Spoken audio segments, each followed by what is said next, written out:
Hello मित्रों, भगवत गीता श्लोक में आपका स्वागत है। लोकप्रिय गीता श्लोक महाभारत युद्ध आरंभ होने के ठीक पहले भगवान श्री कृष्ण ने अर्जुन को जो उपदेश दिया वह श्रीमद् भगवत गीता के नाम से प्रसिद्ध है। महाभारत के युद्ध के समय जब अर्जुन युद्ध करने से मना करते हैं तब श्री कृष्ण उन्हें उपदेश देते हैं और कर्म व धर्म के सच्चे ज्ञान से अवगत कराते हैं। श्री कृष्ण के इन्हीं उपदेशों को भगवत गीता नामक ग्रंथ में संकलित किया गया है। गीता में 18 अध्याय और 700 श्लोक हैं। यहाँ हम कुछ सबसे प्रसिद्ध भागवत गीता श्लोक और हिंदी में श्लोक का अर्थ भी शामिल करना चाहते हैं। गीता अर्जुन और उनके मार्गदर्शक और सारथी कृष्ण के बीच एक वार्तालाप की कथा संरचना में स्थापित है। पांडवों और कौरवों के बीच धर्म युद्ध की शुरुआत में अर्जुन हिंसा के बारे में नैतिक दुविधा और निराशा से भर जाता है और युद्ध अपने स्वयं के रिश्तेदारों के खिलाफ संघर्ष का कारण होगा। अर्जुन आश्चर्य करता है कि क्या उसे त्यागना चाहिए और कृष्ण के वकील की तलाश करनी चाहिए, जिनके जवाब और प्रवचन भगवत गीता का गठन करते हैं। कृष्ण ने अर्जुन को निस्वार्थ कर्म के माध्यम से धर्म का पालन करने के लिए अपने कर्तव्य का हवाला दिया। कृष्ण अर्जुन संवाद आध्यात्मिक विषयों और विचारशील मुद्दों पर स्पर्श करने वाले आध्यात्मिक विषयों की एक विस्तृत श्रृंखला को कवर करते हैं, जो युद्ध अर्जुन के चेहरे से बहुत आगे जाते हैं। कृष्ण को मानव इतिहास का पहला प्रेरक वक्ता भी कहा जाता है। यहाँ हम कुछ सबसे प्रसिद्ध भागवत गीता श्लोक और हिंदी में श्लोक का अर्थ भी शामिल करना चाहते हैं। गीता अर्जुन और उनके मार्गदर्शक और सारथी कृष्ण के बीच एक वार्तालाप की कथा संरचना में स्थापित है। पांडवों और कौरवों के बीच धर्म युद्ध की शुरुआत में अर्जुन हिंसा के बारे में नैतिक दुविधा और निराशा से भर जाता है और युद्ध अपने स्वयं के रिश्तेदारों के खिलाफ संघर्ष का कारण होगा। अर्जुन आश्चर्य करता है कि क्या उसे त्यागना चाहिए और कृष्ण के वकील की तलाश करनी चाहिए, जिनके जवाब और प्रवचन भगवत गीता का गठन करते हैं। कृष्ण ने अर्जुन को निस्वार्थ कर्म के माध्यम से धर्म का पालन करने के लिए अपने कर्तव्य का हवाला दिया। कृष्ण अर्जुन संवाद आध्यात्मिक विषयों और विचारशील मुद्दों पर स्पर्श करने वाले आध्यात्मिक विषयों की एक विस्तृत श्रृंखला को कवर करते हैं, जो युद्ध अर्जुन के चेहरे से बहुत आगे जाते हैं। कृष्ण को मानव इतिहास का पहला प्रेरक वक्ता भी कहा जाता है। विस्मयादिबोधक चिन्ह यदा यदा हि धर्मस्य ग्लानिर्भवति भारत अभ्युत्थानमधर्मस्य तदात्मान सृजाम्यहम्। चतुर्थ अध्याय श्लोक 7। इस श्लोक का अर्थ है, हे भारत अर्जुन, जब जब धर्म ग्लानि यानी उसका लोप होता है और अधर्म में वृद्धि होती है, तब तब मैं श्री कृष्ण धर्म के अभ्युत्थान के लिए स्वयं की रचना करता हूँ, अर्थात अवतार लेता हूँ।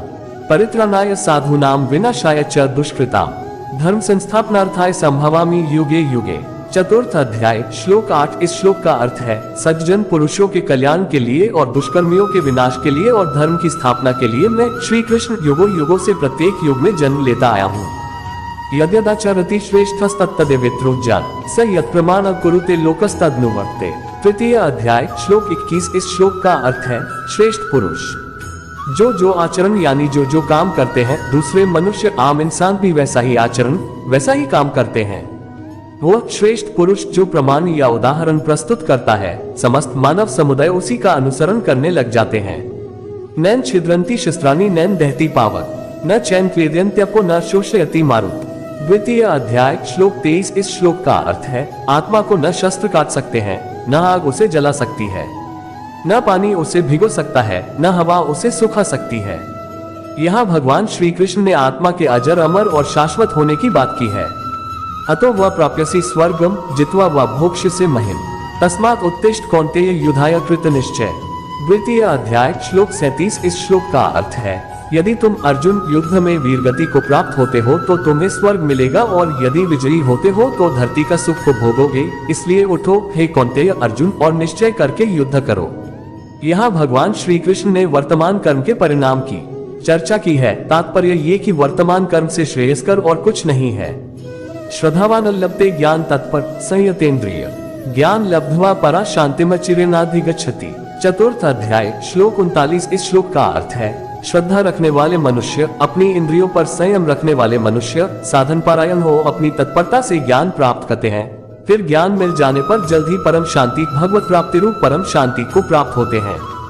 कर्मण्येवाधिकारस्ते मां फलेषु कदाचन मां कर्मफल हेतुर्भूर्मा ते संगोस्त्व कर्मणि। द्वितीय अध्याय श्लोक 47। इस श्लोक का अर्थ है, कर्म पर ही तुम्हारा अधिकार है, लेकिन कर्म के फलों में कभी नहीं। इसलिए कर्म को फल के लिए मत करो और न ही काम करने में तुम्हारी आसक्ति हो।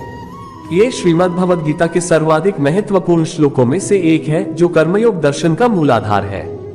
ध्यायतो विषय पुंसः संगस्तेषु प्रजायते संगात् संजायते कामः कामात् क्रोधो विजायते। द्वितीय अध्याय श्लोक 62। इस श्लोक का अर्थ है, विषयों वस्तुओं के बारे में सोचते रहने से मनुष्य को उनसे आसक्ति हो जाती है। इससे उनमें कामना यानी इच्छा पैदा होती है और कामनाओं में विघ्न आने से क्रोध की उत्पत्ति होती है। यहाँ भगवान श्री कृष्ण ने विषयासक्ति के दुष्परिणाम के बारे में बताया है। क्रोधात् भवति समोह, समोहात् स्मृति विभ्रम, स्मृति भ्रंश बुद्धिनाशो, बुद्धिनाशात् प्रणश्यति। द्वितीय अध्याय श्लोक 63। इस श्लोक का अर्थ है, क्रोध से मनुष्य की मति मारी जाती है यानी मुंह हो जाती है, जिससे स्मृति भ्रमित हो जाती है। स्मृति भ्रम हो जाने से मनुष्य की बुद्धि नष्ट हो जाती है और बुद्धि का नाश हो जाने पर मनुष्य खुद अपना ही का नाश कर बैठता है। सर्वधर्मान् परित्यज्य मामेकं शरणं व्रज अहम त्वा सर्वपापेभ्यो मोक्षयिष्यामि मा शुच। 18वां अध्याय श्लोक 66। इस श्लोक का अर्थ है, हे अर्जुन, सभी धर्मों को त्याग कर अर्थात हर आश्रय को त्याग कर केवल मेरी शरण में आओ। मैं श्री कृष्ण तुम्हें सभी पापों से मुक्ति दिला दूंगा, इसलिए शोक मत करो।